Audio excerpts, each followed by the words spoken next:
Welcome, welcome, welcome, welcome. Before, do not turn us off. Please don't turn us off. Before you click the stop button or you move on to another video, you have not made a mistake. You are indeed in another episode of Walking with the Master, of course, with Grandmaster Abdul Azziz Muhammad. Now, you're looking at me, you're probably saying, that's not Grandmaster Abdul Azziz Muhammad.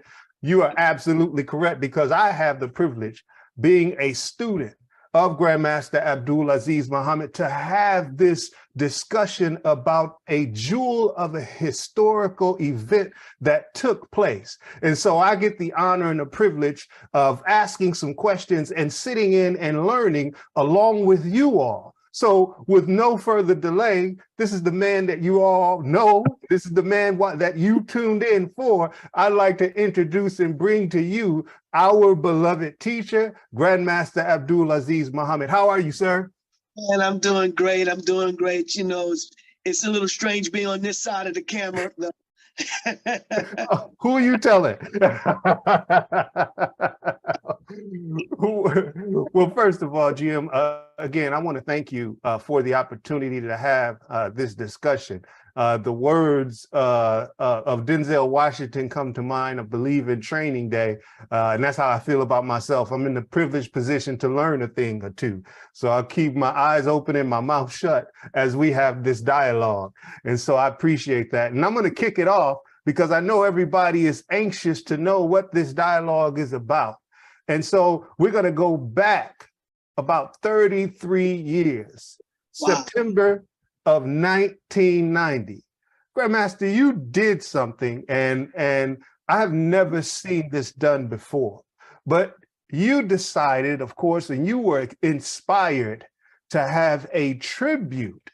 Now, it's called the Tribute to the Master, but you had our beloved part of our lineage, Grand Professor V, as the focal point. Can you tell us a little bit about what inspired you and what drove you to put on such an event of monumental magnitude? You are the man who put together this event. What was your idea in putting this together?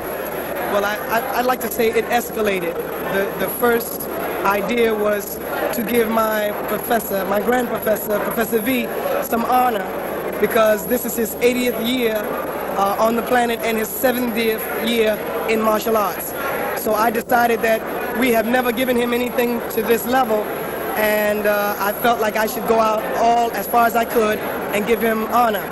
And it went from there to honoring Professor Moses Powell, which is my teacher from a little boy. And once I did that, I said that I couldn't bring them together without bringing other masters throughout the martial art world.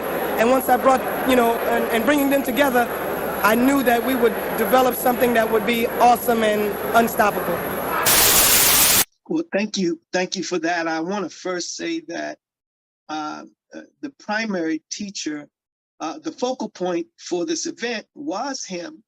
But my introduction to him was through my teacher, Dr. Moses Powell. Of course, at that time, I believe it was Professor Moses Powell at the time. And he was one to make sure that we had, that we were introduced to his teacher. He always introduced him. So I got an opportunity to study, being a student of his for many years. I was able to be exposed to Grand Professor Florindo Visitacion. And in addition to that, Soke Little John Davis, Master at that time, Master Little John Davis, but Soke Little John Davis was someone who I was exposed to. So I began to do the same thing. So this individual, Grand Professor Florindo Visitacion, that's how I identify him. And the reason that I wanted to do that is because I always want to honor my teachers.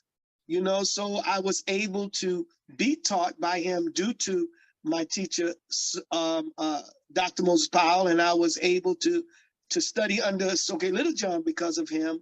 And due to, through all of that, I was able to see these genuine and beautiful men that was so profound and so fantastic. I just felt like, let's honor the one who kicked it all off, the one who introduced my teacher. So I wanted to give him some honor. When I was young, I had a little instruction from my brother and my uncle. And then I left home in 1926, went to Hawaiian Islands. And then 1928, I went to California.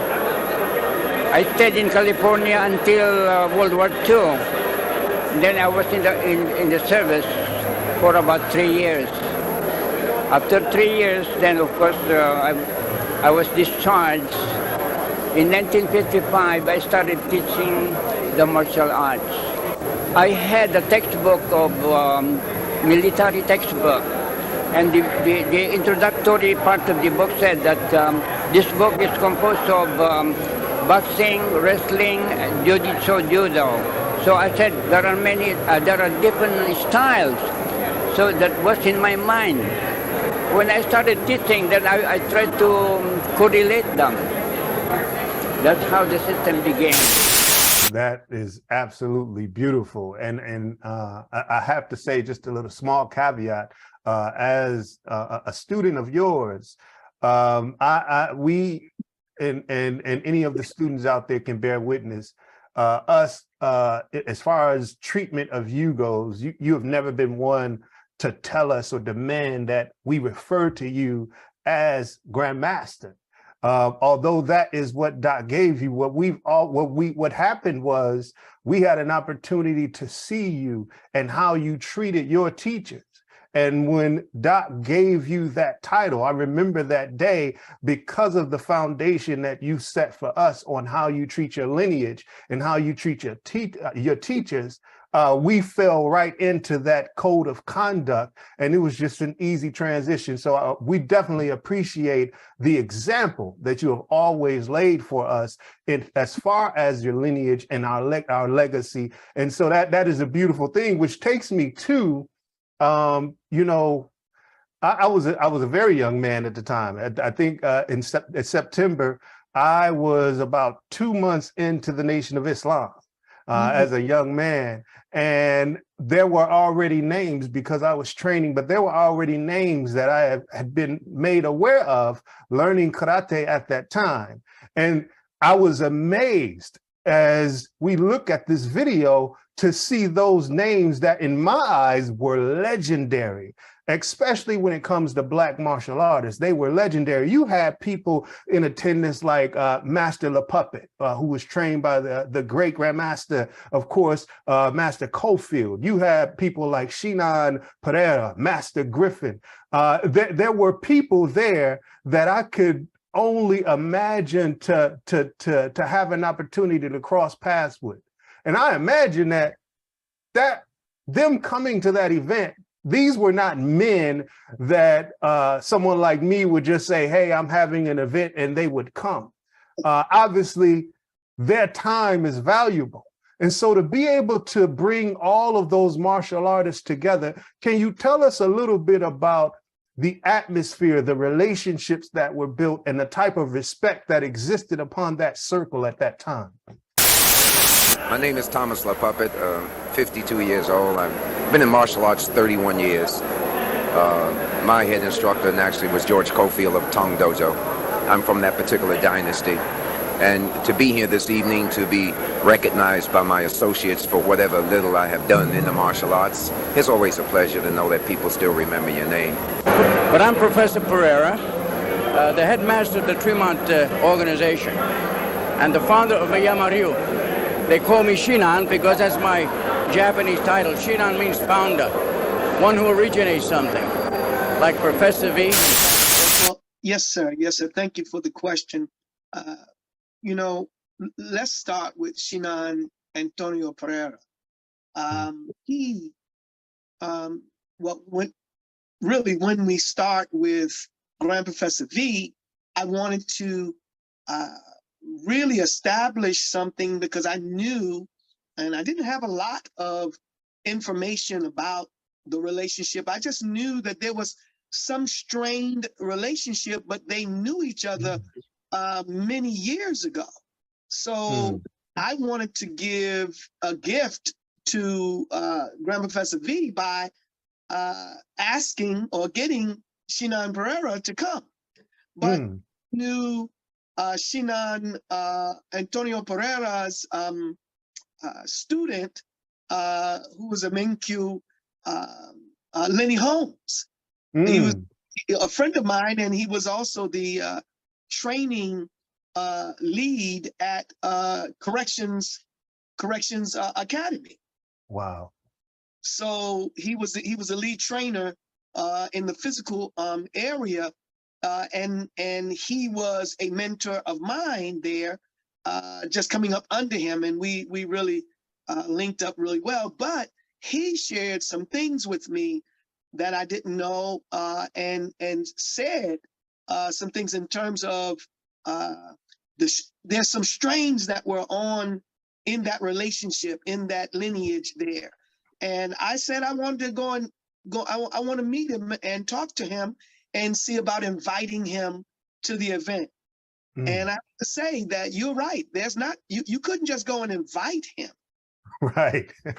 No, and in fact, he really turned me down while I was there. I just refused to just accept it.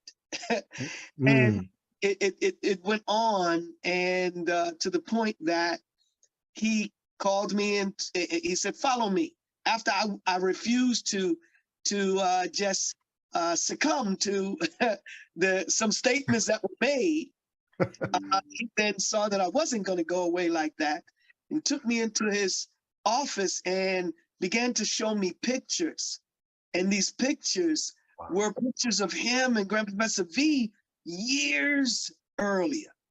Wow. And it was so profound. He showed pictures of Grand Professor V. He showed pictures of Grandmaster Ronald Duncan, just in a black belt and a black gi. And I mean, it was really, really amazing. And he said, "Young man, because of you, I'm coming to your event, and I'm bringing all of my students." He brought easily 75 black of his rank out. They brought family with them. It was incredible. So there's a number of persons, of course, that you had a Grandmaster. You had, oh my God, there was so many persons that we had there, and I'm gonna go through them as we go into it. But I'll just stop there so that you can ask me whatever. Yes, sir. Yes, sir. But on that point, we talk about martial arts royalty, and this being on the East Coast, which is arguably is, especially for Black martial artists, the mecca of the martial arts. Many of our Black pioneers in the martial artists, a lot of them got their start right there on the East Coast, and it kind of spread it across the country.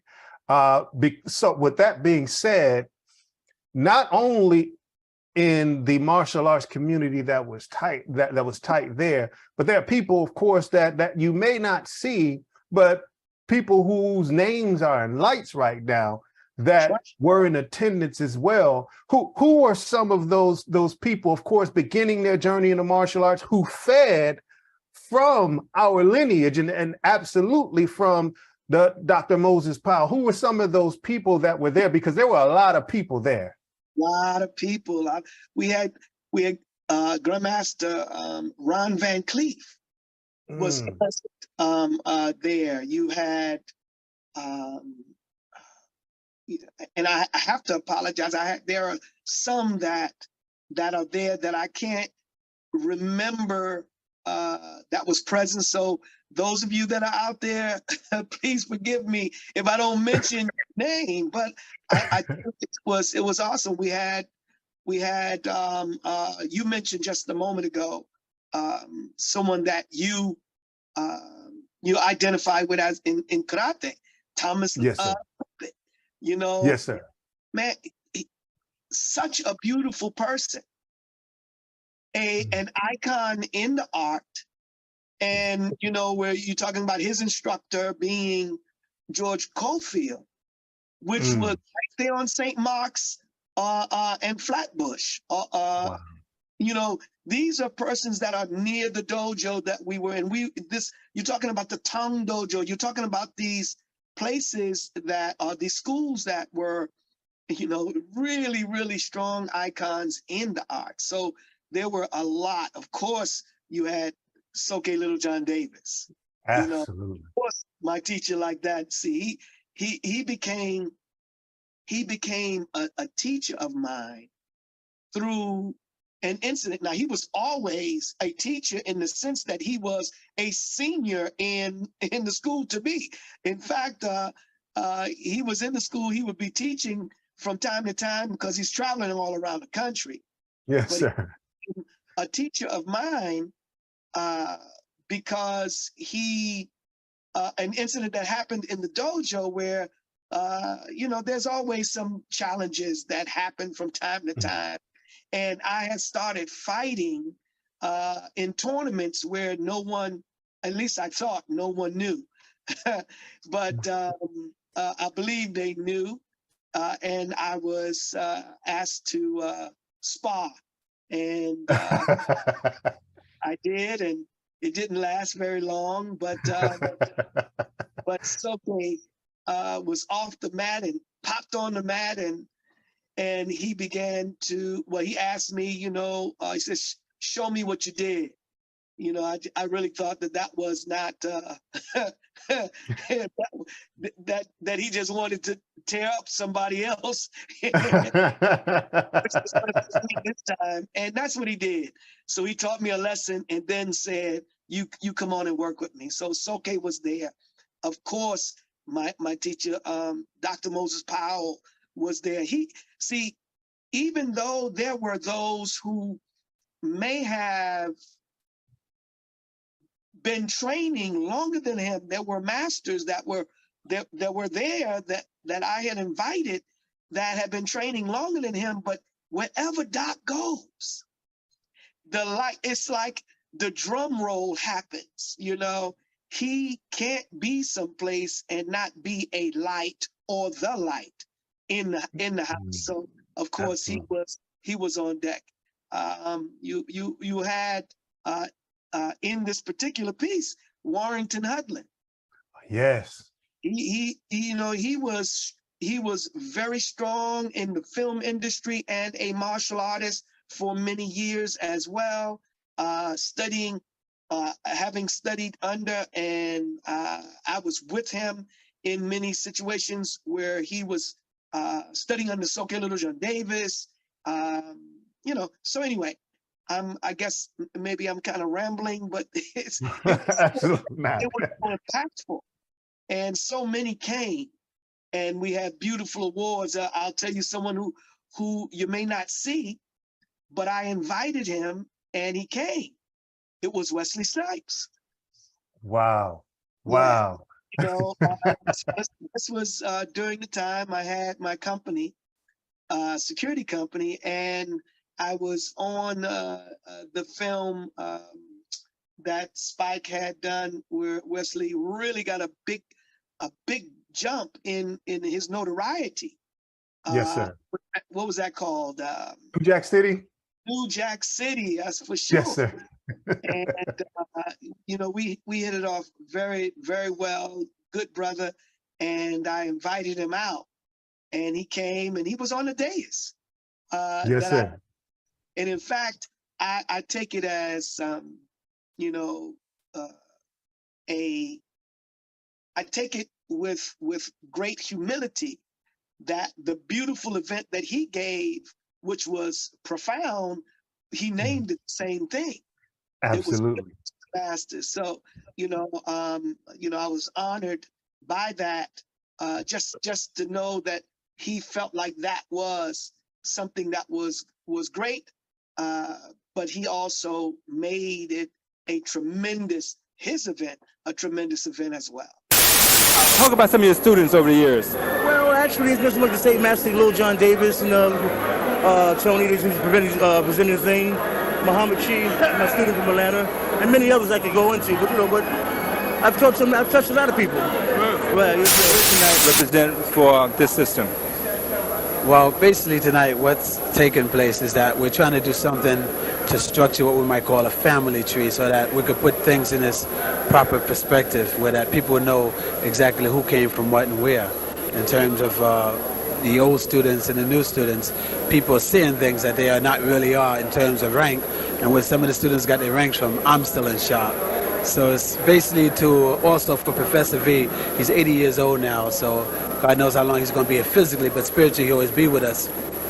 So just as a reunion to give Professor V, Professor Moses, and myself, this is showing. Wow, absolutely. The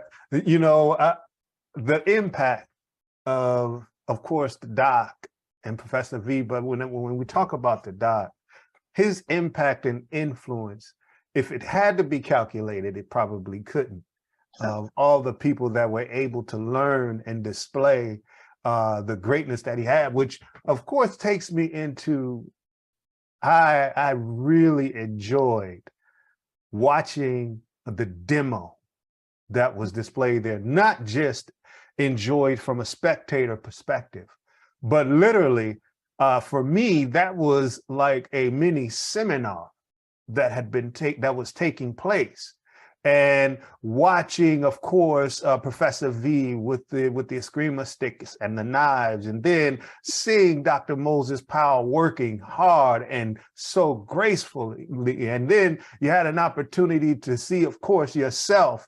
And I remember looking, when I saw you, I had to look at the video a couple of times. I was like, the mat is over there. He's not on the mat.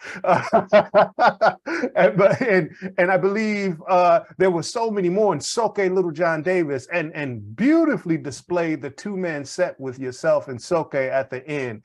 Could you tell me a little bit about how that demo came about? It seemed like when you were doing it, and when it was in place, it was just so effortlessly, but it wasn't a demo from the perspective of, you see, it's one thing to do a demo in front of people who are not familiar with the martial arts, but you are doing demo in front of masters, people who are considered masters of their craft.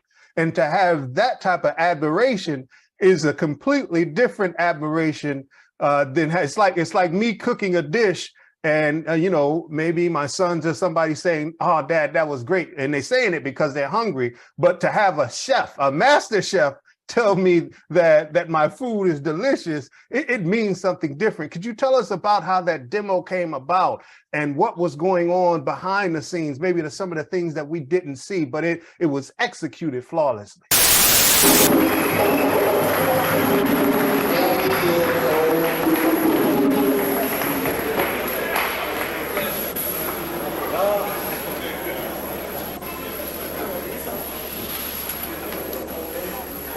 Okay, Professor is going to be showing the armies and then the knife technique. This is Pakwa.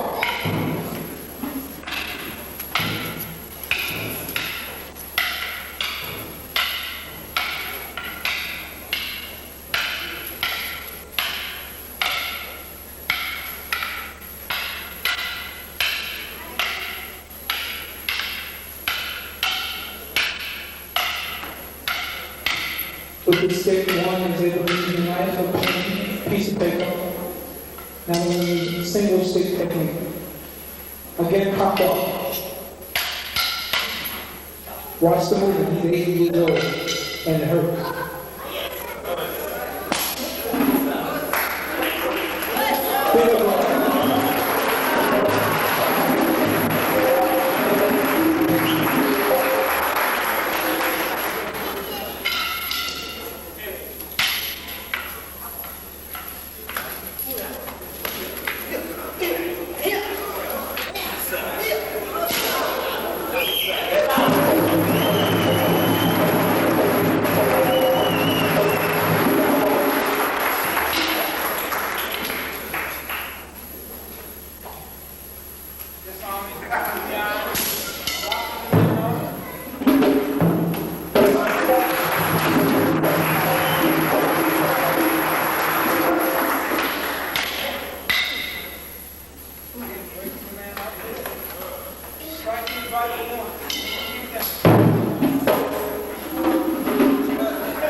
The professor will be showing you knife technique. He's showing you the rubberized pop out of the knife.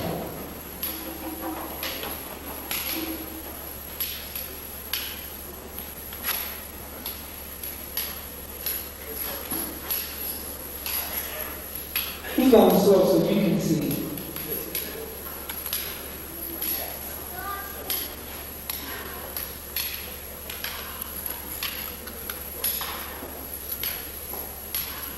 Watch the turning of the knife.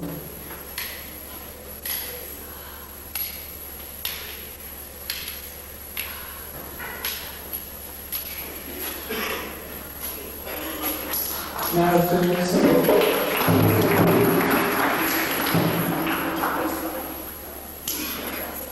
Cutting. Look at the cuts. Cutting the man's wrist, cutting his throat, poking him in the stomach, kicking him in the groin, and cutting his groin.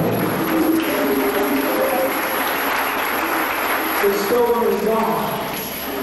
Cutting his wrist again, because that is the weapon. Again, when we do jujitsu, we should fall on concrete.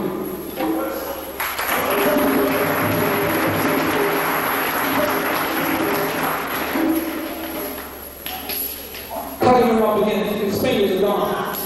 Locking him, drawing him, breaking his fingers.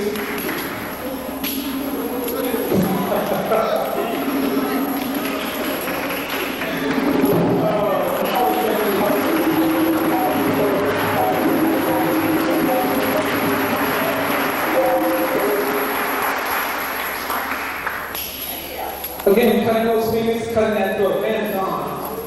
We do overkill to make sure that the man is dead.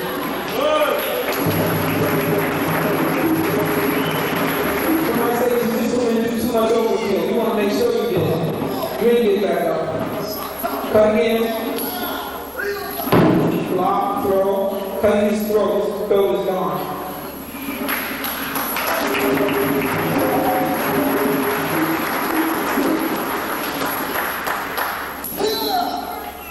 Look at that. Look at that. Control, finger control.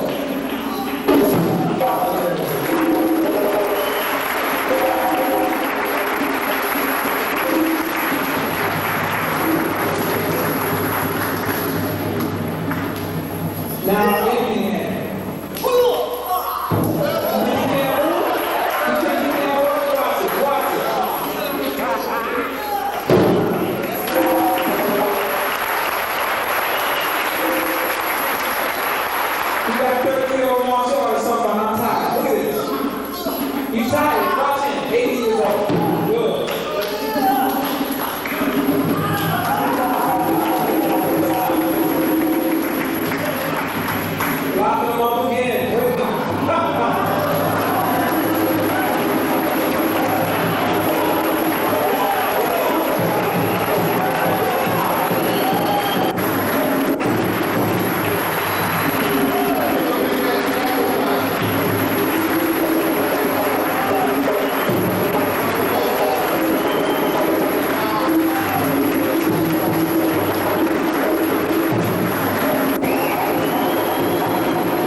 Being bread.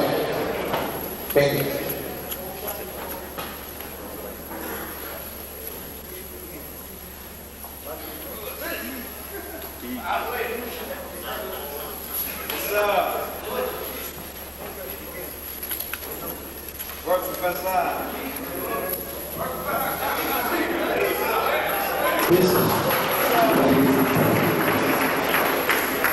see real clear detail work.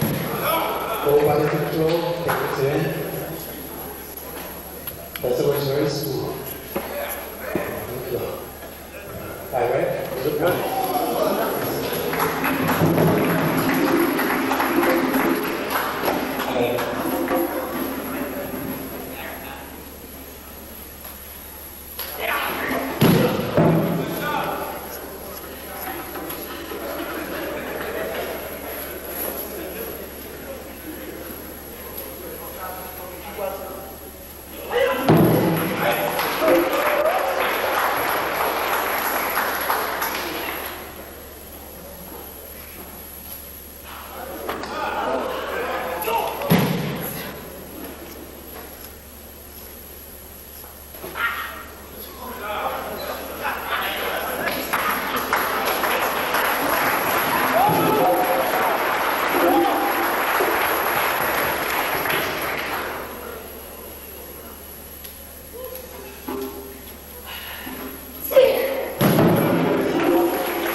So when you say the demo, just the movement that we're doing in that part of it.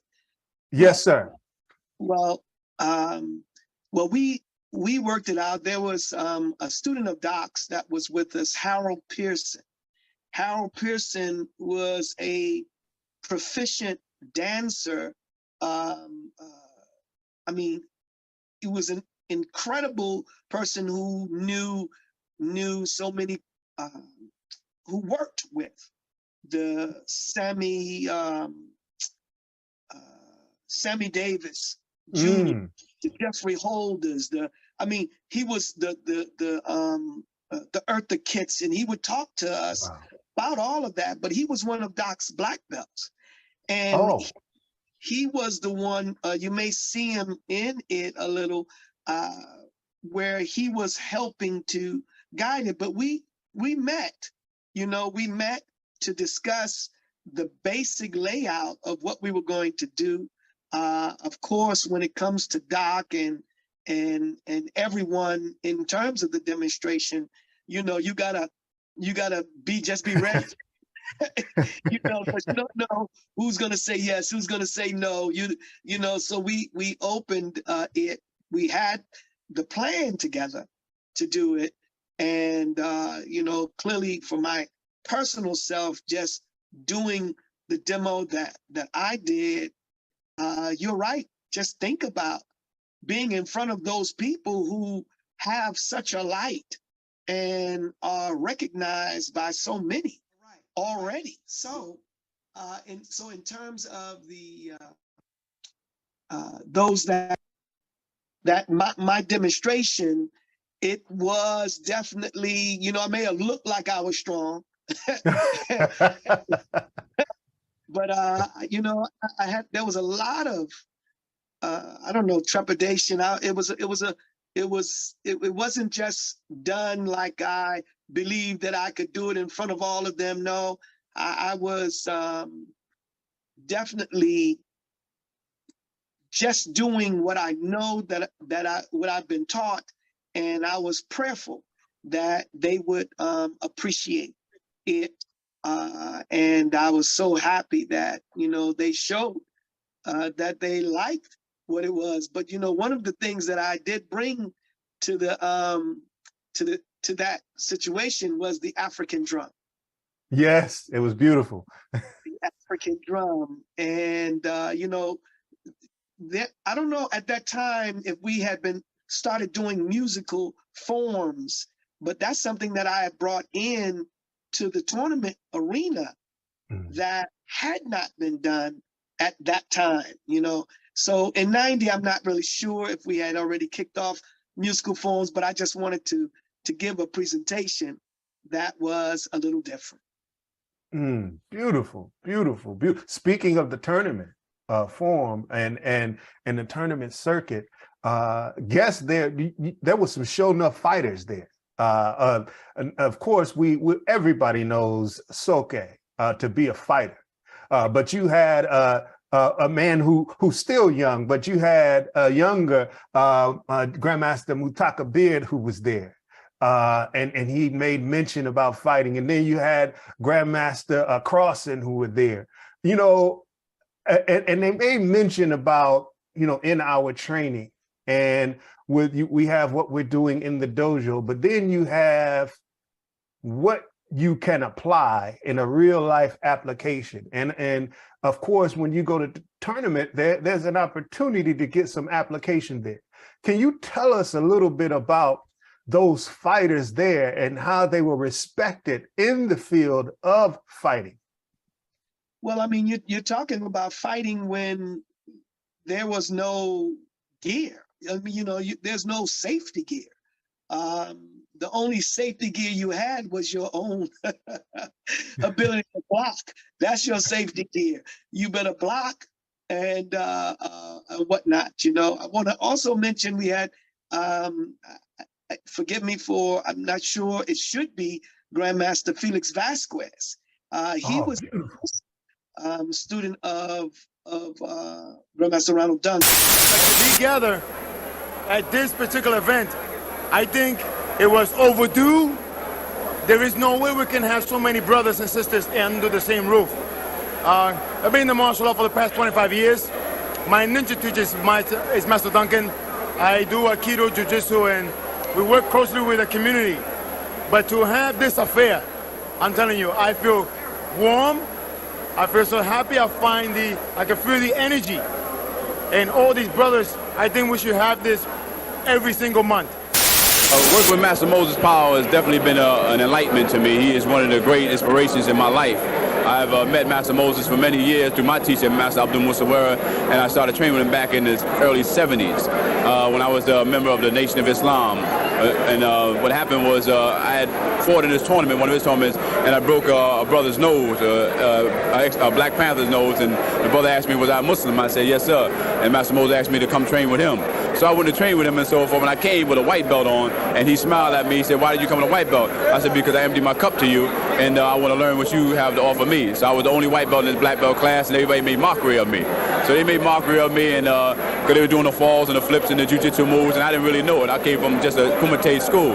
So when it came time to fighting, there was this European in there named Louis Neglet, and he was beating all the brothers all over the place, and I asked the brother, can I get an opportunity to move around with him? So they looked at me as though I was crazy, and Master Moses came out and he said, let him move around. So I beat the white boy all over the place, and then all the brothers looked at me and asked me who was I, and I told them I was a black belt, and at that time, the name was Brother Monroe Morrow.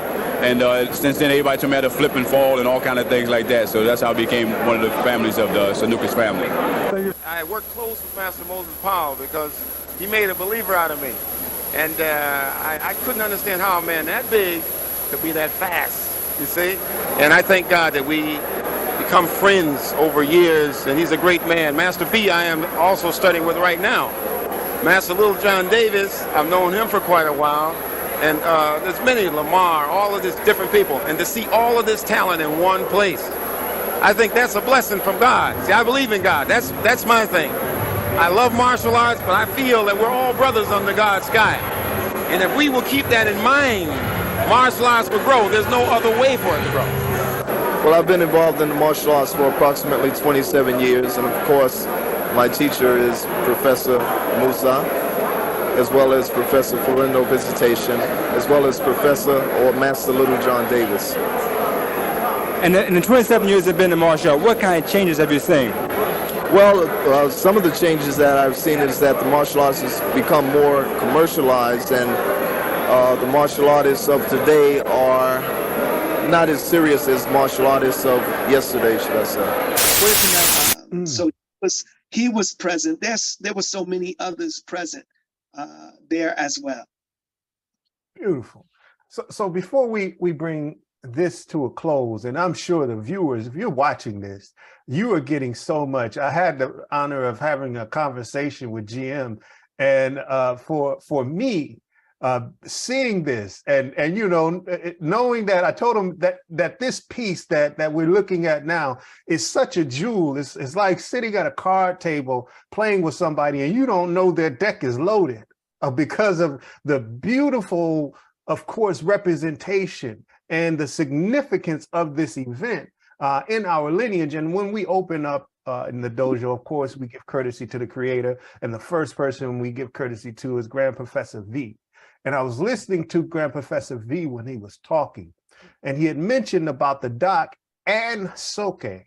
He pointed out some characteristics, and he said they are very ambitious and very fast learners. Yes. And that of course, I don't think that was an understatement. Can you talk about, you know, as a student, when I've heard this over and over about the exceptionalism of the doc, and people say it over and over again, and the exceptionalism of Soke, Little John Davis.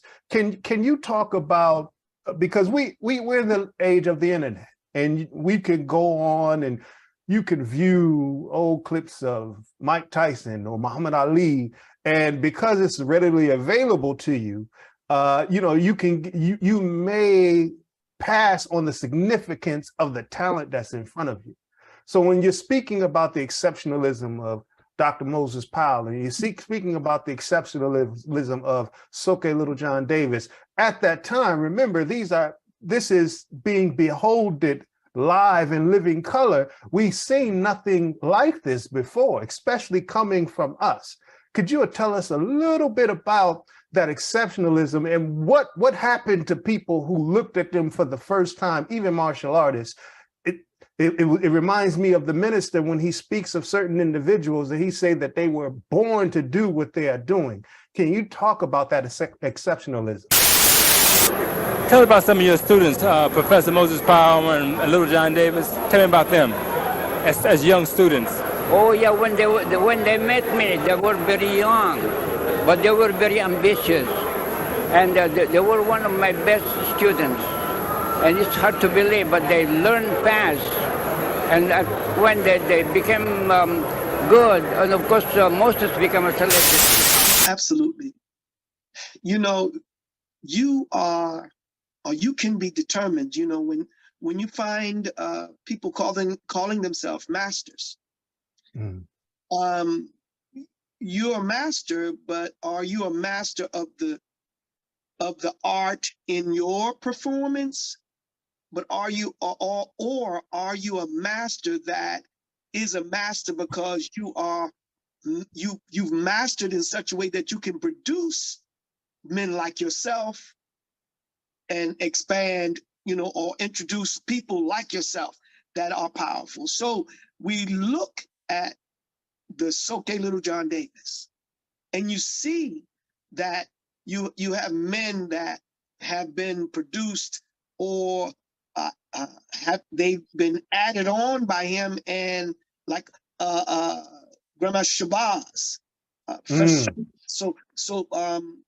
He is someone who is a tremendous fighter, you know.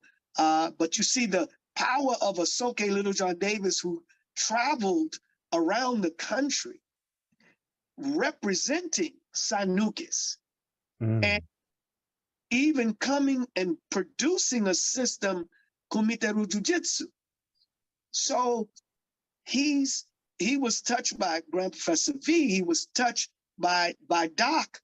These are children, or well, I should say, Soke is a child of Doc, and you find that that Doc is a child of Grand Professor V. But look at the awesome expansion.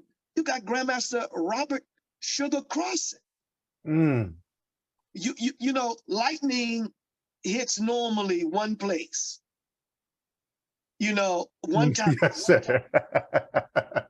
But when you find that a man can produce, you know, can hit like that multiple times, and there are so many people that he has produced, you got to see that he's exceptional. He's powerful. And so he's an exceptional individual. He was someone that you would never believe. You would never believe that somebody would attempt to try to attack him because he was aura. But I gotta say, I remember that situation happened where some guys thought that they could get him. I think it was about 3 guys. They had weapons, you know, and, you know, of course, we find out that the situation happened. Doc broke him up, you know, yes, sir. There, but he didn't kill him. Had weapons. And I asked him when I was younger, I said, Doc, I said, you know, these guys attacked you and whatnot, and they have weapons. I said, and you didn't kill him. He said, because I didn't have to. You know, what he was capable of doing was enough to handle them in that situation without him using deadly physical force. I mean, many of us, if we were threatened by multiple attackers all having some kind of weapon, if we were able to take a weapon, we may use it because you don't know what's going on. Would you see yourself in disabling 3 of them and leaving them there in such a way because you just had the ability to do so? Well, he was an exceptional guy. He was Yes, sir. being under him, you know, as a child coming up and seeing him. He was always someone who, he was never one who showed me that or made me feel like I was beneath him. Mm. He knew he was called Master Musa at that time. And he would tell me, he would tell not just me, you know, some of the other younger students. He said, no, just call me Brother Moses. Mm. Call me Brother Moses. I said, yes, sir, Master Musa. To be respectful, and I wasn't going to reduce it, in my opinion. But anyway, he was exceptional, and it just lets you know too that the how it says the fruit doesn't fall far from the tree. Mm. Grand Professor V was a producer of masters as well. It's just that Doc was most exceptional and created the greatest notoriety of his students. And Soke doing the same, and many. You got, see, out of Doc and Soke, you know, you get the Grandmaster Robert Crossings, you get the Grandmaster Abdul Azziz, you know, you get these other masters who have made a reputation that help to continue to expand and raise the name Sanukis. Mm. You know, so you know what you have going on and who you're working with by what they have done in this life that we are living in. Beautiful, beautiful. As we bring this beautiful segment to a close, Grandmaster, I want to kind of go into, or as we close, in the way we finish. And the name of this piece that we're viewing is a tribute to the masters. And I remember being in class with you, and you were instructing us about our lineage. And as I spoke before, you always lead by example. So you never go anywhere without making sure that everybody realizes where you came, and it's indicative of the system, VSK. It's giving honor to our lineage. You teach us as students how important that lineage is in regard to how we identify to the art. And you had mentioned, I believe you said that if we cut off our lineage, then we're just left there with us, who in fact, I'm not saying your words directly, but really nobody, I mean, compared to the lineage that we came. I'm going to ask this question as we close on behalf of us as students. And when I say us as students, anybody who has a lineage, what does it tell you about a person, and in particular character, when with their approach to their lineage, whether they make sure that their lineage is respected and lives on, or whether if you don't know their lineage because they never speak of them? What does that tell you about the practitioner? Yeah, that's a powerful and loaded question. Let me say this. Even when I say lineage is those that, of course, came before you. We can respect, we want to respect, or we keep lifting the name of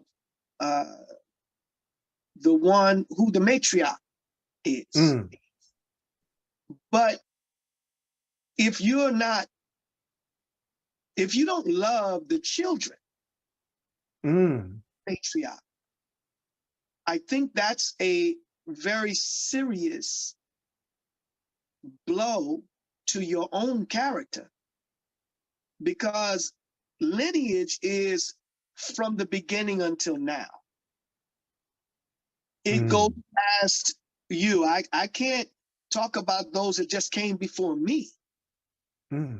I appreciate those that came after me, or, because that's why I introduce all of you and my students to those that came before, so that we are all in the lineage, in the line. Yes, sir. So,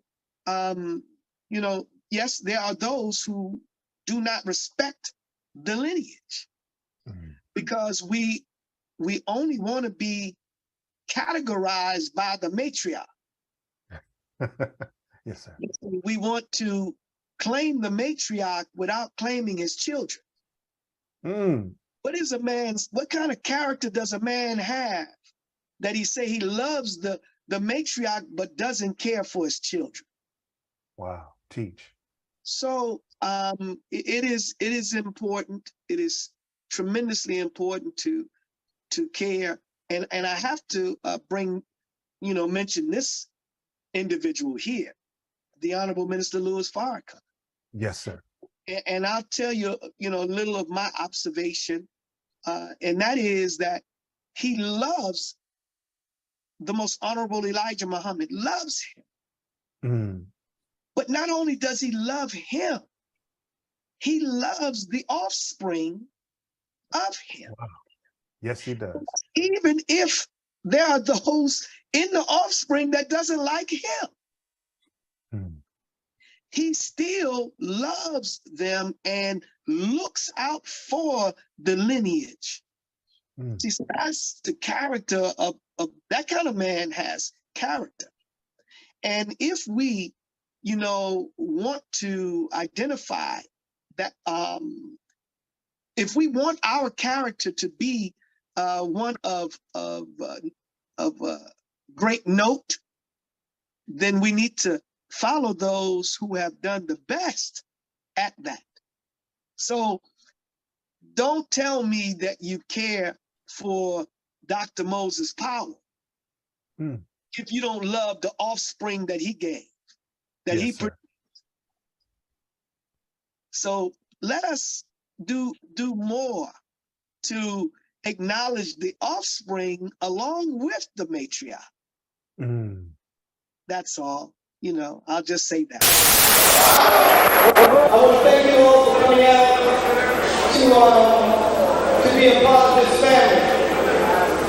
There is a few things that I just like to say, and the reason for bringing this together. We have masters here that have been in the art for many, many years, longer than I've been born, longer than I've been alive. And they are my inspiration. They are all about inspiration. We have to just understand that as we all have different expressions, they are all different styles. And the ultimate is all of us are one real system and one real family.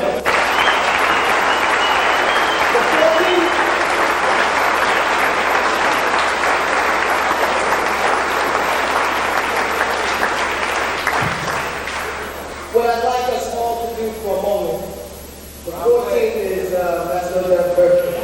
Let's still say happy birthday.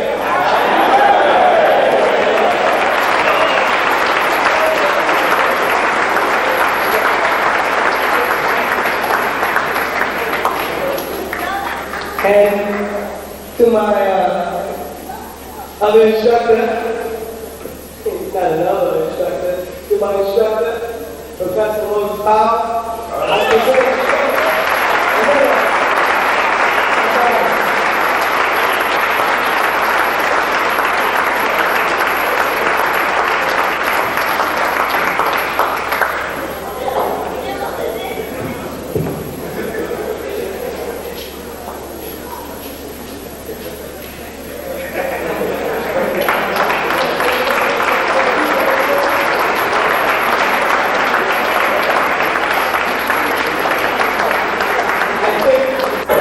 I'm very impressed with Brother Tony's promotional expertise. I'm also feeling very good with the spirit that was passed through this entire room. Now, the brother spoke in terms of us coming together, and I think we did it tonight. I'm just very happy to be at this event because this is indeed a lot of energy, a lot of power here, and it's indeed awesome. To be gathered. Are we really one family? We all say, look, let's give each other a round of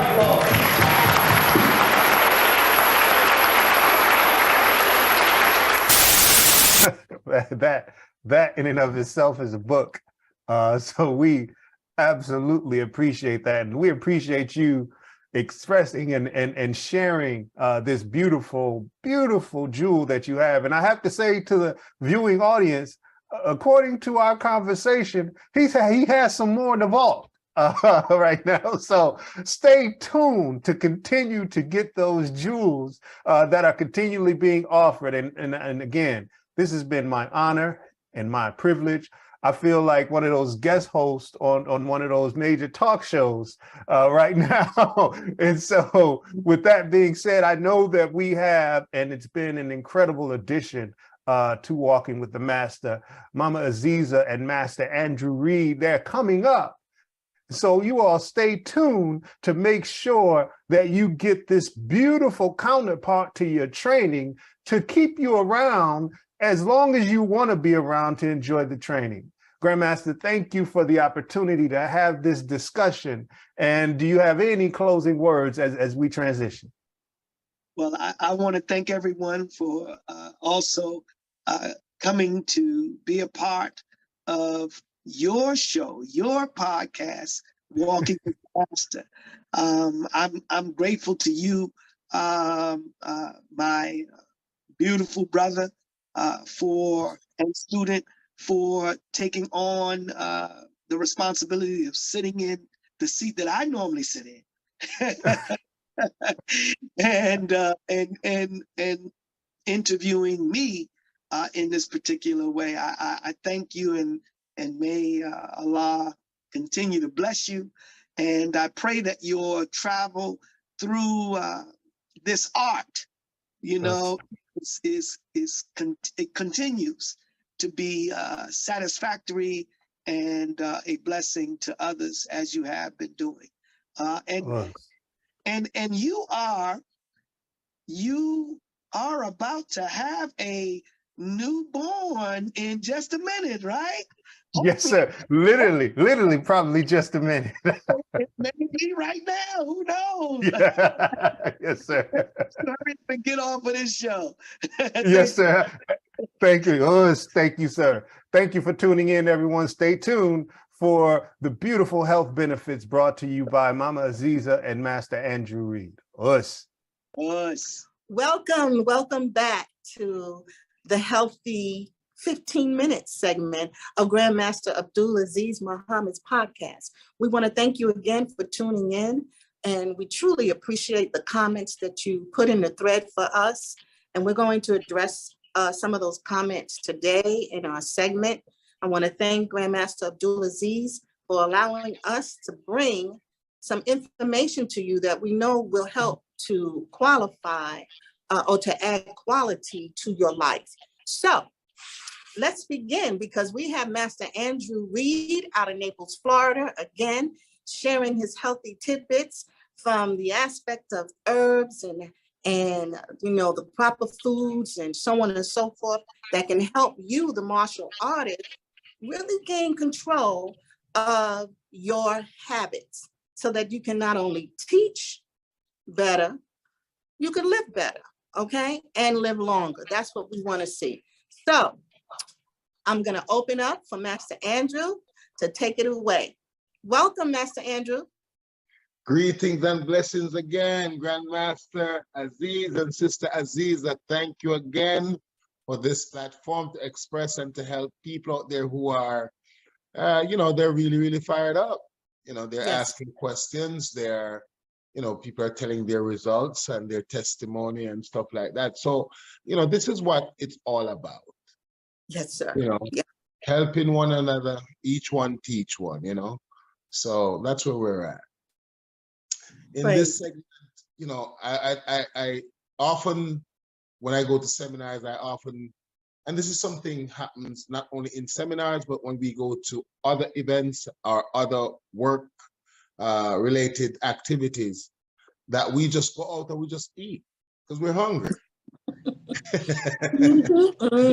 We just go out and we just eat because we work so hard during the day that we go out and we just eat. But remember, when we go out to these restaurants and we eat, they do not regulate their sodium. They're making the food on a big scale and on almost an industrial level. You know what I mean? They're not catering for you alone that you're cooking. They're catering for the masses of the people. So sometimes we have to watch our sodium. We have to watch our sodium. And, you know, we know what sodium does. Salt was a preservative way back in the day. Yes, sir. They used to use it to preserve meat, you know, fish. I mean, it was a preservative. Now, you know, it's not way back in those days anymore. It's modern day today. Things have changed. So we have to use less sodium, especially in the regions that we're living in. Yes, sir. You know, so we have to watch our sodium intake. Add more fruits to your diet. When we cook, remember, that's why we use seasonings.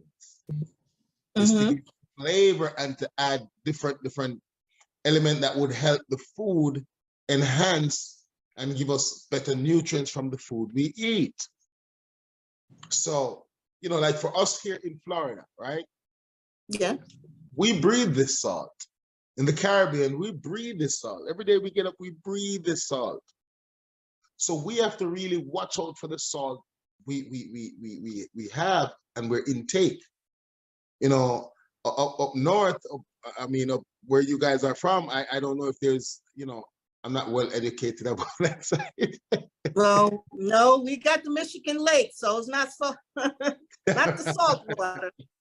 So, you know, we still have to watch our salt during also our lineage.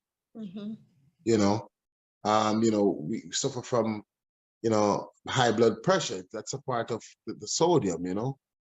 Yes. So even though we're adding herbs and we're drinking teas, we still have to not do the exact same thing we're doing, expecting great results. You have to cut back on what you're doing.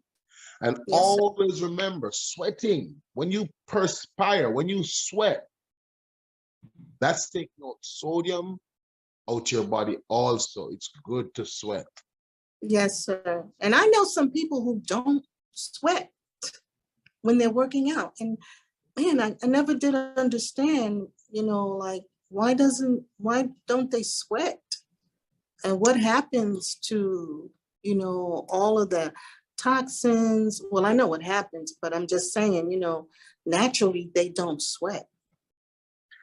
It's surprising, you know. I mean, you have some people that their genes, you know, they don't allow them to sweat that much. That's when people like those kind of find a sauna and make sure your body is sweating and drink enough water and work your body hard enough that it sweats. You know, you got to get out your comfort zone a little bit and work your body a little bit harder so you sweat. But the sodium content is what we are.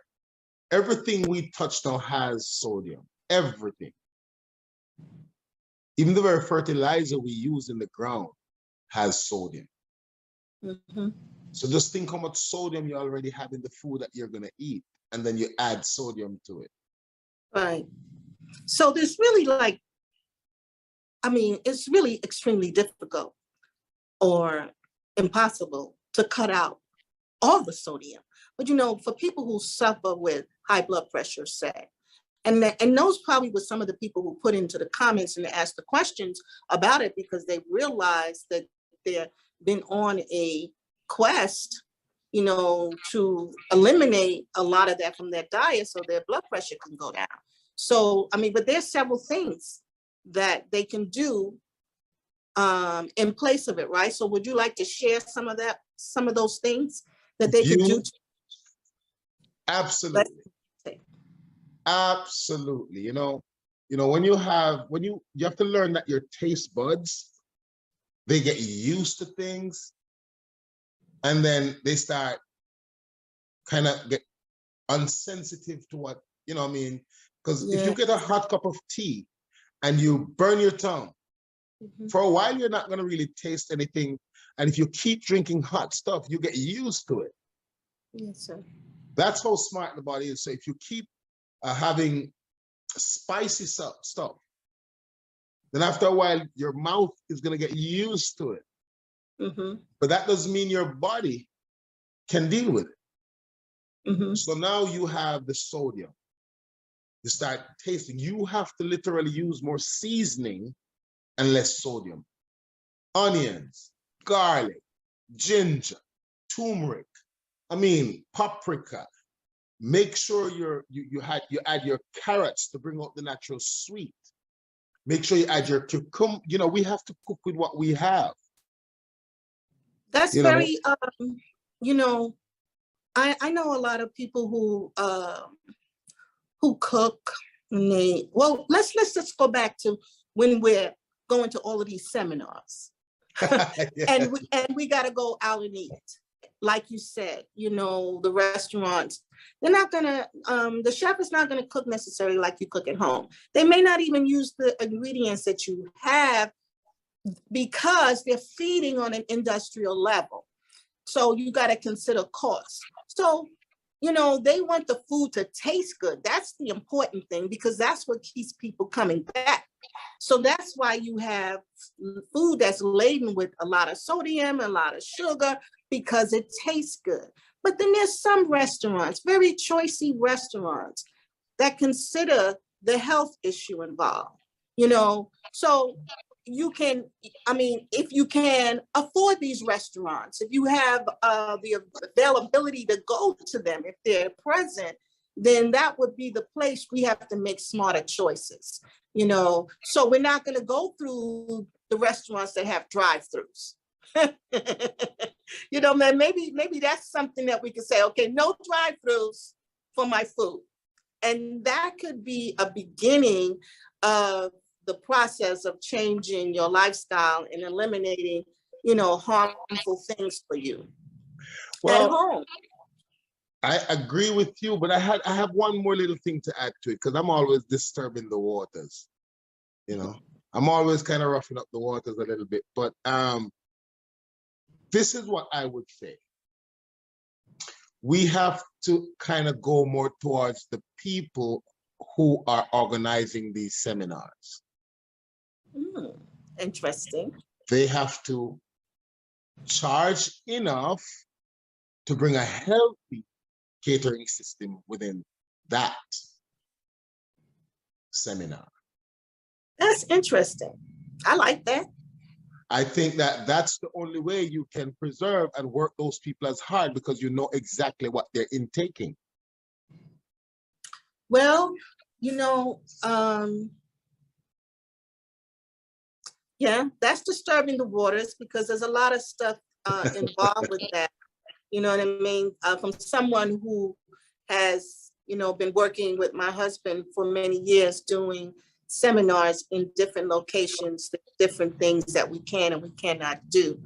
But that's very interesting, and we definitely have to look at that. If you have the ability to control what your guests eat, then, you know, by all means, you know, but still, we're going to have people who are not going to be satisfied because they want that salt and they want that sugar. So we've got to get them to a point where they're not craving it anymore. You know what I do, Master Reed, at home? I don't use regular salt. I will use the Himalayan pink salt, but I use Celtic sea salt. Celtic sea salt, because of its properties and its high mineral content, and it even enhances one's mood. I mean, it's so essential to our body. The nutritional content of it is so essential for several things that I'll use the Celtic sea salt, and I don't use regular salt. Okay, so we have some options. And yes, I will use more of the other seasonings like the garlic and the paprika and the turmeric and things like that to give the food its taste. Because one thing for sure is when we eat, we want it to taste good. Our mind says, yeah, we got to get nutrition, but on top of that, this food better taste good. And that's one of the most important part of it. We have to readjust our taste buds to keep our body healthy. Now, we need to give options of healthy foods. We're going to a seminar to learn technique. We're not going there to eat. So what the food is provided, we're supposed to trusting that it's going to be nutritious, give us the energy we need. So if you go to a seminar, you're going for the whole entire experience, and that might change your whole entire eating habit, because you will taste the food. You won't be bloated because of the sodium and all the sugar. And we keep it simple. You don't have to have 10 things on the menu. You can have 2. You know, you just gave me an idea, and something that we definitely should explore, because our seminars, and especially, you know, with my husband carrying the Each One Teach One United Schools of Survival, this is another school of survival that would be absolutely wonderful to put into our training sessions over the weekend when we do our weekend seminars, because you know, it's just necessary for survival. And absolutely. Yeah, you know, things have been changing over the years, and what we had available to us 40, 50 years ago is not the same. You know, things are different. You know, that one carrot that gave you some nutrition 50 years ago is not giving you the same nutrition today, you know, and in order to really come up to the times that we're living in, the environment that is affecting our bodies, we need to change some things. So yeah, we definitely need to talk about it. We need to find someone like yourself and others who are very, you know, have experience and expertise in these areas to share the information so that we can live longer to continue the legacy of our teachers. You know, we want to carry on the legacy of Dr. Moses Powell, the legacy of Grand Professor V, the legacy of Sophie Little John. Whoever your teacher is, you want to be able to carry on the legacy in the best shape and the best mental capacity, as well as your skills. So we've got to start from inside out. Wouldn't you agree? I would agree 100%. But again, each one teach one. Now, I will challenge every single person that puts on a seminar. This is my challenge to you. I challenge you that within your group of people that you have more than 2 people that can cook. Okay. Okay. I accept the challenge for Grandmaster Abdul Azziz. I accept it. And you have those 2 people to designate. They are in charge of that every seminar. They keep the link with one another each seminar you go. So when you go somewhere, you know what you're going to eat. You know what's there. You know, that's not a worry anymore. You get to do your thing. People don't see you get tired. And you're eating good. You're getting the good natural juices. Mm-hmm. Mm-hmm. You'd have your coconut water instead of Gatorade. You know, you have your ginger juice just in case somebody feel bad. You give them a shot of ginger juice, they feel good, they're back on the floor because the chef is there. So I know within every seminar and the organizers of these seminars, I'm sure, check in your group if you don't have 2 good chefs. And then you create a natural menu. and they'll love it. Yes, sir. Yes, I sir. challenge you all out. And you All see right, how heard easy it it. is. Master Reed is challenging us. So in order to accept the challenge, though, if we're not already challenging ourselves individually, we have to start there. Right? And it's that time of day again. So, Master Reed, since we were talking about sodium and finding ways to eliminate our sodium, then, you know, we talked about replacing the salt with certain herbs and seasonings, but that means we have to get rid of the processed stuff. That's out the door. Yeah. That was out the door from the lemon and water. Exactly. But we got to remember that that's another thing that we have to get rid of if we are struggling with our sodium intake. You know, those bags of chips, or even the canned foods, as you spoke about a week or so ago, the canned foods. Now, trust me, you know, I know that for survival and being able to survive in a time where food is now not plentiful, I'll store some stuff. I'll get some stuff that I store in cans, but that's like when there's no food available, okay? But I'll also can my stuff myself so that I perfect. Yes, so that I can have the best of foods during those times. Because if we want to survive, of course, I don't want to survive on stuff that's going to kill me anyway. I want to be able to survive with the good stuff. So I'll can my stuff. I'll freeze dry my stuff, whatever it takes. So we really need to get to that, even though it's a lot of work. We got to get to it. It's necessary. We have to get to it, and you're 100% right. If you can take 1 hour out of the day to prepare 10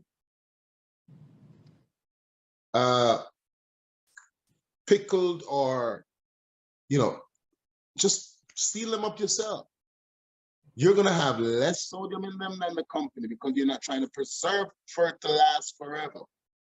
Right. You're preserving it and you're dating it for a certain time. But I want to challenge. I want to say one more thing about this challenge that I put out there. I guarantee you this challenge is going to save you so much more money than you spend in a restaurant, or than you pay for a catering company. We have to use the people we have. Mm-hmm. Each one, you know, there's a saying, one hand washes the other. Yes, sir. So 2 hands can wash the plate. Yes, sir. That's right. That's where this should be. That's where we are we should be in the martial arts community. Right. You know. So I'm gonna tell you one of the things that I've put my husband on to eliminate some of the sodium and also the fat. But there's other reasons why, and you'll find out when you do think about eliminate some of the sodium and some of the fat, you'll find that you're eliminating some other things that can be poisonous to your system, like cheese. Okay. I like cheese, and my husband loves cheese. But of course, the more you eat, the more sodium intake, the more fat, and then it causes more inflammation. So think about even some of those natural things, you know, like, and since he loves cheese, I'll try to find the cheese with the less amount of sodium. Yeah, I mean, less amount of sodium. I mean, cottage cheese, I guess. I mean, it has less sodium. Cream cheese, maybe, you know what I'm saying? But these are some of the natural things we might eat, and we think, okay, it's okay. But you got to look at the sodium intake in these cheeses too, because some of them we get, you know, I mean, they're processed too. Yes, they are. You know, so I don't know. Is it about, you know, is it about that time yet? It is that time. Because I know we're not trying. We said we're going to take small steps, right? Yeah. Small steps. We want to take the hand Yes. And take small steps. And you know, we talk about the different herbs and seasoning to use in your foods that enhance the natural sodium, you know, in the next segment. You know, it's been a great feedback from the people. I mean, I love the feedback. People are getting from point A to point B and actually start learning about their own bodies. So that's what we're doing, you know. Yes, sir. Yes, sir. Well, I truly appreciate you, and every time you get on here, I'm learning. I'm not just learning something else, but I'm being challenged to better what I'm doing, you know, to just get better at what I'm doing and to do something different.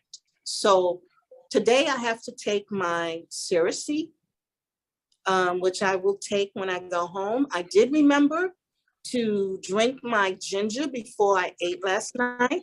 Very good. And Very good. my dinner, I couldn't wait to eat because I went all day, you know, and when I went home to eat, I had a nice big bowl of bean soup.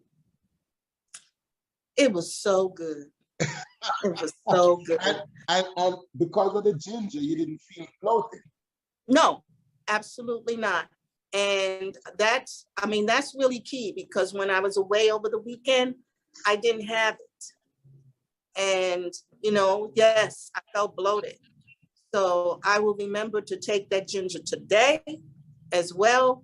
And, you know, it's just getting in the habit of doing it. You know what I'm saying? Getting in the habit of doing it. And I got to just have the habit of doing it so that I could feel the way I want to feel after I eat. Mm-hmm. I think. Oh, you know what else I did to eat? I made my own veggie burgers from the juice that I made for my husband. I had taken the pulp, and, you know, I put the pulp up to freeze it, and I had beet juice, beets that I juiced, the garlic. No, I didn't use garlic, but I put garlic in it. The juice was beets, carrots, apples, celery, and ginger. Those were all the things that I put in there. I don't think I left something out. Oh, yes, I did. I left out spinach. I left out the spinach.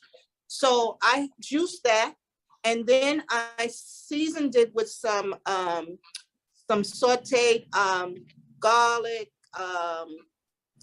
No, actually, I didn't saute the garlic. I put the garlic in chopped up. But I sauteed some of the carrots, and I sauteed it with carrots, onions, and bell peppers. And I used granulated garlic, little sage, cumin, turmeric, a little pepper, some Celtic sea salt. And then I put that in with the pulp, and I added an egg, and I added some cassava flour and some gluten-free breadcrumbs, and I made me a veggie patty, and it was the bomb. Now, see, now I'm going to withdraw the challenge from you see? Say that again?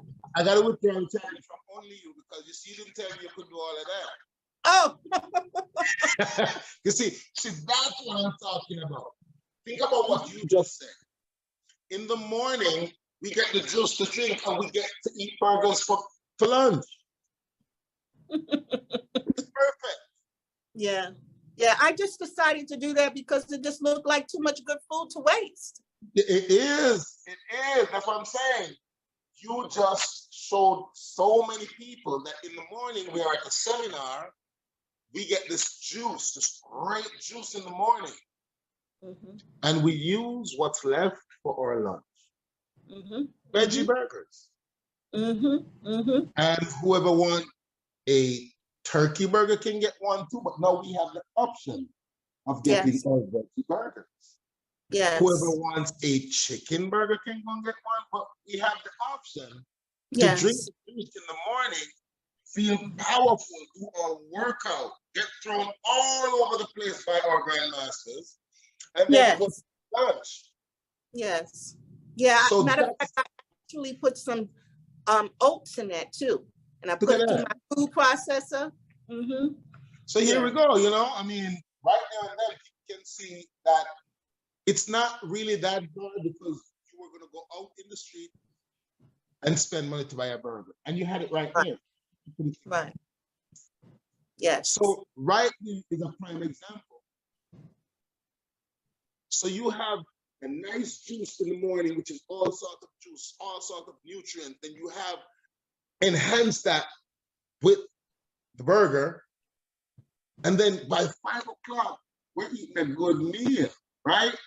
Mm-hmm. And then we digest that by 7, 8 o'clock. We might have a cup of tea, and then boom, by 9:30 we're in bed. Tomorrow morning we get like a stick of dynamite ready. You know what I mean? So that's what I'm saying. You just brought out in the practical what we were saying in here. Yes, sir. Yes, sir. Well, with that, what are we going to leave our wonderful viewers with? All we got is love. We ain't got nothing more. That's all we got. Okay. All we have is love. Yes, yes, sir. And love is all we need. Thank you, Master Reed. I really appreciate doing this segment with you. And I pray that everyone has received something that they could take that will make a difference in their lives. And we always want everyone, whatever it is that you learn that is good, to go out and share it with someone. Each one teach one. Thank you, Grandmaster Abdul Azziz Muhammad. I'll turn it back over to you. Peace. Every student of a master here today, you reflect your master teacher. You want to walk like him. You want to talk like her. But you start by having an object in front of you that you admire.